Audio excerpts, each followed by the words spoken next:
All right, ladies and gentlemen, welcome back to the channel. Today, we're talking about the Indianapolis Colts and their draft. I think their first two picks were absolute home run acquisitions. Latu Latu, edge rusher out of UCLA, and Adonai Mitchell from Texas at the wide receiver spot. Folks, I really like both of these moves, but just in general, real quick, the Indianapolis Colts coming off a 9-8 season where unfortunately last year's rookie QB, future superstar in this league, Anthony Richardson got early, like in the first month, right? So Gardner Minshew comes in, leads the Colts to a 9-8 record. Shane Steichen draws it up. You got a bunch of guys coming back like Michael Pittman Jr., a lot of guys on your defensive side, specifically the defensive back room. And there's a lot to like. You got Shane Steichen, you got a great offensive mind head coach, you've got your quarterback, you've got all five returning offensive linemen coming back, and you re-sign Michael Pittman Jr. So the Colts would have won the division 100% in my opinion last season. But anyways, let's get, if AR stayed healthy. But anyways, let's get into their first two specifically draft picks. So Latu Latu, this is such an interesting move because he was not on any of the Colts draft boards. Guys, in 2023, he grabbed 13 total sacks, 49 tackles. Here's what's crazy. 21 and a half of his tackles were for a loss and 2 interceptions off the defensive line. He also had 23 and a half sacks over the past 2 seasons, and that is by far the nation's top total in the FBS. Now, he did have a near career-ending neck injury, but he literally bounced back couple years later like it never happened and finished the last 2 seasons at UCLA. So we're going to talk about their draft and the Colts in today's video clearly. Before we get into it, if you guys enjoy it, be sure to hit that like button, hit that sub button for daily NFL content. We're trying to post at least one Colts video every single week, so if we try and get this video to 250 likes, that would mean the absolute world to me. Go check out my boy Swaggy. I'll link it down below in the comments and in the bio. He's like a diehard Colts fan. He also makes NFL videos, a lot of Colts videos with that being said. So Latu, in my opinion, if there wasn't that concern, if there wasn't that fear about that old neck injury, like it was near career ending, it was pretty much career ending until he came back, and he just transforms into this absolute beast. Like seriously, folks, this is a crazy statistic. 13 sacks last year. That's so impressive in its own regard. 49 tackles, right? Defensive lineman, edge rusher. 21 and a half for a loss. So Latu had a 20% pressure rate in 2023. That was second best in the country. It doesn't end just there. He also had 33 and a half tackles for loss and 5 forced fumbles over the past 2 seasons. That sounds like a freaking Madden or college football, NCAA 2014. That feels like a stat on rookie mode right there. Once again, 33 and a half tackles for loss and 5 forced fumbles over the past 2 seasons. And then 23 and a half sacks. So this dude's a freaking monster. Once again, if it wasn't for that neck injury, he would be clearly a top 10 pick. But in my opinion, Colts fans were a little confused by this move at the get-go because it's like, all right, they need some cornerback help, they need some safety help, but hey, you know what? They also need some more edge rushers. They need some edge help considering you're in the same division as guys like CJ Stroud and, the rising young guns over in Houston with, former second-round pick last year. CJ Stroud, got to take him down. You got to wreak havoc, and that's exactly what Latu's going to do. And then also you have Trevor Lawrence in there and Will Levis.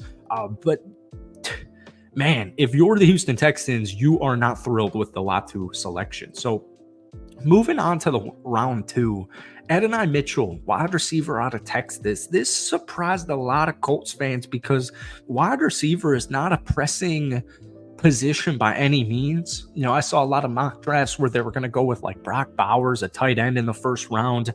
We're going to get to the tight end room in just a second here, but it's important for me to note because you picked up in the 3rd and 4th round offensive linemen, and they're going to be more role players, more rotational depth. But you got to think long term.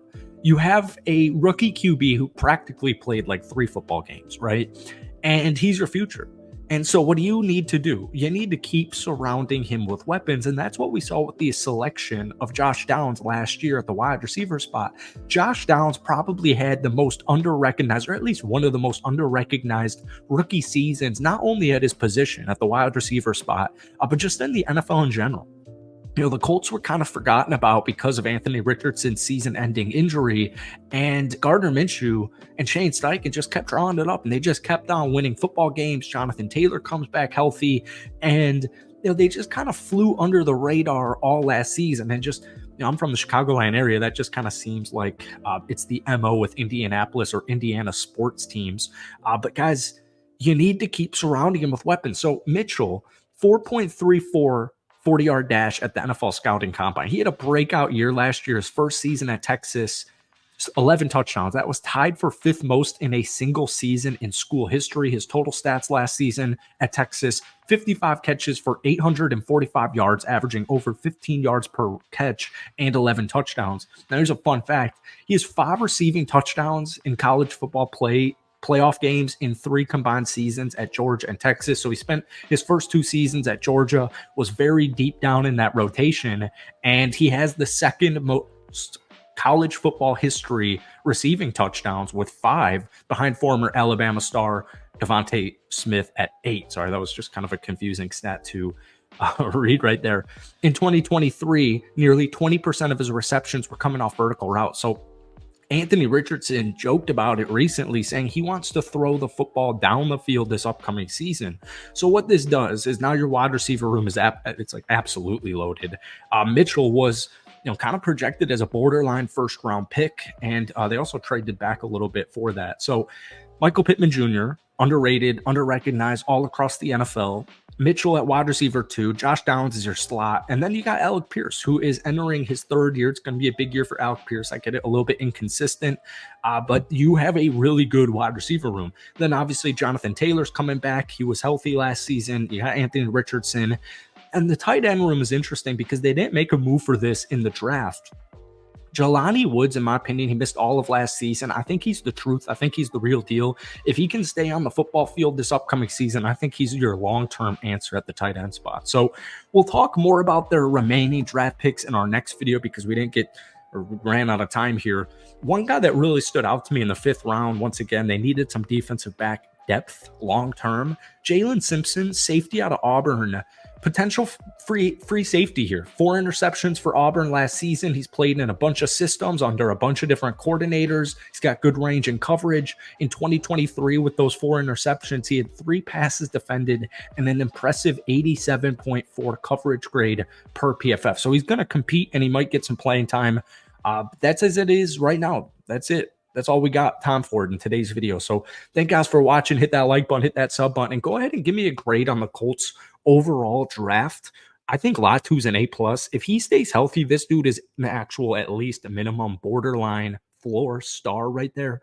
And I love Mitchell's potential there as well. So let me know what you guys are thinking. Drop that draft grade down below. Thank you guys for watching. Hit that like button, hit that sub button. We'll see you next time.